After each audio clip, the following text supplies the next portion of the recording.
It's oke, gini.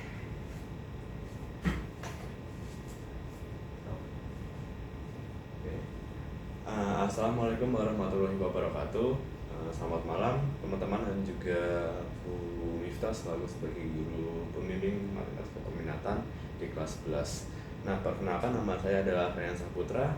Saya dari kelas F4A dan juga kelompok 8 yang terdiri atas Adil Miko dan juga Farel Nurjasa dan juga Puspita Indah Khairunisa.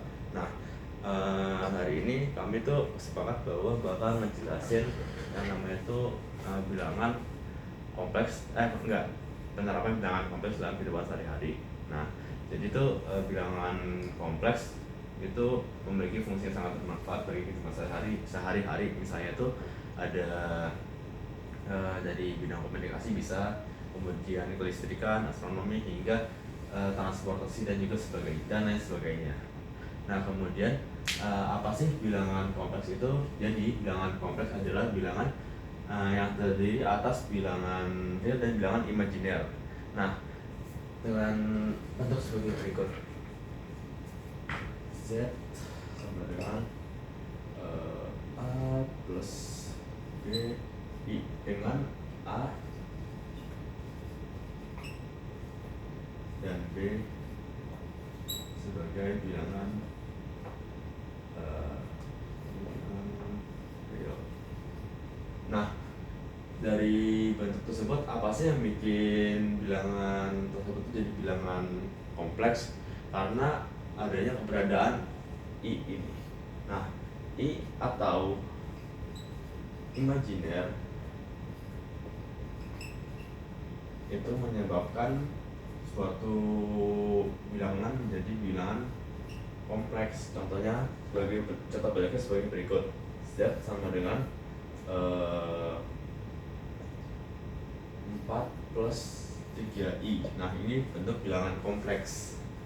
Kemudian dalam penerapannya dalam kehidupan sehari-hari, kelompok saya itu sepakat bahwa hal yang paling sederhana pun bisa kita selesaikan dengan adanya penerapan bilangan kompleks.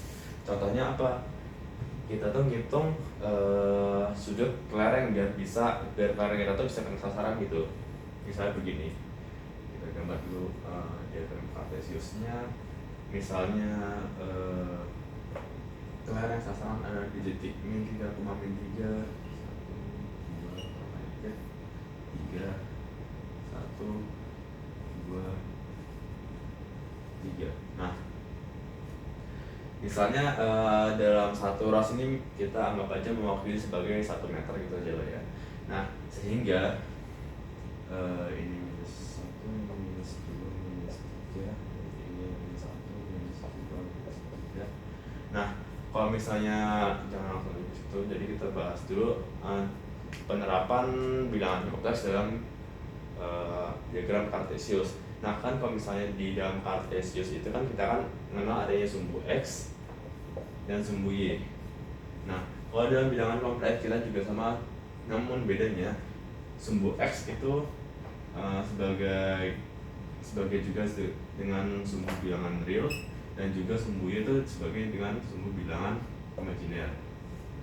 Sehingga didapat ini titik sasaran itu di sini, titik pusat itu sebagai titik pusat diagram Kartesius itu sebagai titik awal kita menembak terhadap sasaran di titik min 3, min 3.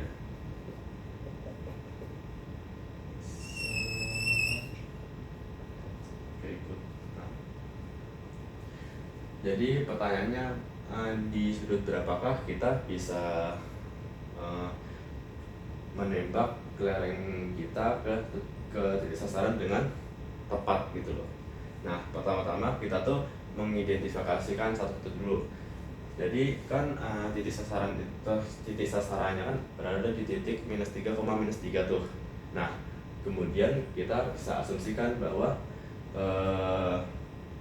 minus 3 terhadap sumbu Y itu sebagai bilangan imajiner, dan minus 3 terhadap sumbu yang ada di sumbu X itu sebagai bilangan real dengan bentuk sebagai berikut. Z sama dengan minus 3 dikurang 3i. Nah, sudah dapat bentuk bilangan konveksnya, kemudian kita masuk ke resultan. Kenapa kita pakai resultan? Ya, buat cari sudut gitu. Nah, jadi gini, L sama dengan akar X kuadrat plus Y kuadrat. Kemudian X kuadratnya berapa? Minus 3. Y kuadratnya berapa? Minus 3 juga. Sehingga didapat L sama dengan akar 9 tambah 9 sama dengan akar 18. Kemudian akar 18 itu sama juga dengan 3 akar 2. Nah, sudah dapat R-nya sama dengan 3 akar 2. Kita masukkan ke dalam sin cos theta dengan cara sebagai berikut.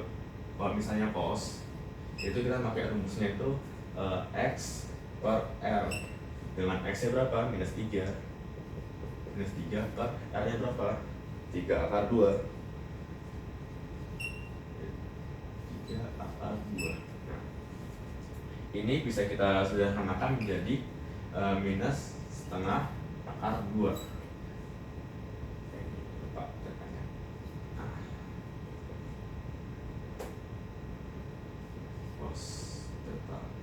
Oke, kemudian sampai sini stop dulu. Kita hitung di bagian sin tetanya. Sin theta sama dengan kebalikannya dari cos theta berarti apa? Y per R. Kebalikan sama aja kayak cos theta, cuman kita makainya Y. Nah, Y-nya itu berapa? Minus 3. Jadi sin theta sama dengan minus 3 per R-nya berapa? 3 akar 2. 3 akar 2 sehingga mendapat bentuk sin theta sama dengan minus setengah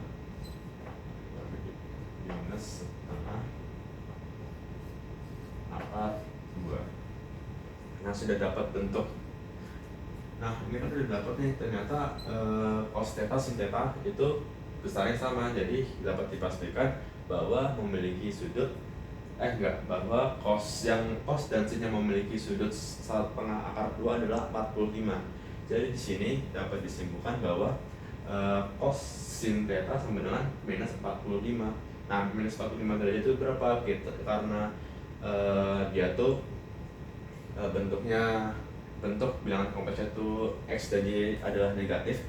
Jadi kita bisa asumsikan bahwa kita dapat menyimpulkan bahwa bilangan titik sasarannya tersebut berada di kuadran 3 karena di kuadran 3 itu cos dan sin bernilai negatif, yang positif hanya tan.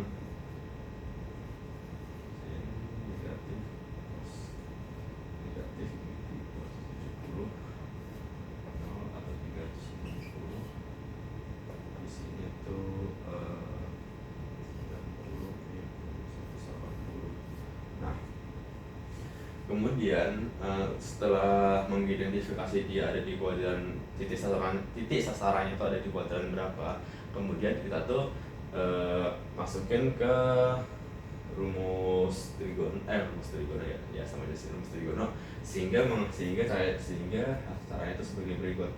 Jadi 270 dikurang 45 ini juga sama dengan sama dengan 270 dikurang 45. Hasilnya berapa?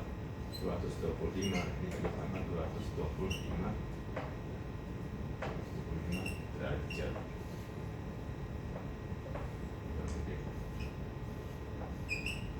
Nah, jadi kita dapat nih sudutnya 225 derajat agar kelereng kita tuh bisa mengenai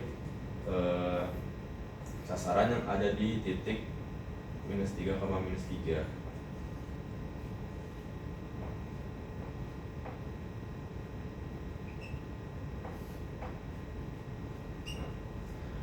Jadi begitulah penerapannya secara sederhananya ya, kalau misalnya dalam kita main kelereng gitu. Sekian dari kami. Wassalamualaikum warahmatullahi wabarakatuh.